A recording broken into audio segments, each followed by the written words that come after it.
Հարկ է օրինակ թեմայից, այդ քննադատություններին ինչպես է արձագանքում։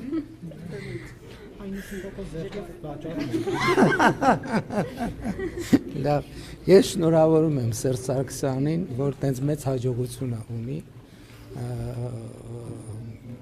Հույս ունեմ իր կենսագրության մեջ դա կնշի, որ մենք կորզեցինք խոստում։ Ես քանի ամիս է խոսում եմ դրա մասին։ Եվ եթե մի քիչ մտածեք եւ մտածեն, կիմանան ինչ փոխվեց եւ ինչի եմ հիմա եւ ինչի եմ ասում միջև տարվա վերջ։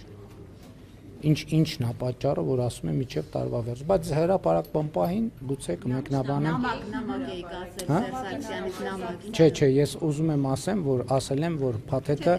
հրապարակեմ միջև տարվա վերջ, դա պատճառ ունի, ինչի, որովհետեւ ես նախկինում ասել եմ, որ մենք կհրապարակենք։ Քանի ամիս առաջ եմ հրապարակային քանի ամիս առաջ եմ հրապարակային ասել, որ հանձնարարել եմ, որ պատրաստ եմ։ Ոչ, ընտրություններին ընդառաջ չի։ Ոչ, լավ, հիմա ասեմ, որովհետև հասկանում եք, ես նախկինում ասել եմ, որ այդ փաթեթի տերը մենակ մենք չենք։ Ենթադրվում է, որ տարվա վերջ միջև դե յուրե ԵՀԿ Մինսկի խումբը կլուծարվի եւ այդտեղ այդ բարոյական եւ քաղաքական արգելքը կվերանա, այսինքն այդ սուբյեկտը չի լինի եւ մենք ազատ կլինենք այդ թղթերը հրապարակել։ Իսկ Սերժ Սարգսյանի, այո, Սերժ Սարգսյանի նամակը հիմա ես հանձնարարել եմ գաղտնազերծման գործընթացը տեղի ունենում, չէ, ինչի զուգված։ Այլ երկրի ղեկավարի ուղղված։ Ես այդ նամակի մասին Ես այդ նամակի մի րոպե ներողություն եք ժողովուրդ ջան, ինչ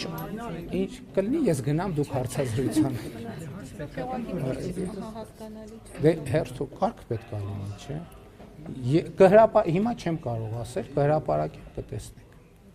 Իսկ ռոբոտը Հա, ռոբոտը դե ինչ ասեմ։ Հիմա գիտեք, ուշադիր նայեք, կտեսնեք, բայց ես ձեզ ուրիշ բան ասեմ։ Ես ձեզ ուրիշ բան ասեմ, հայ իմիջայլոց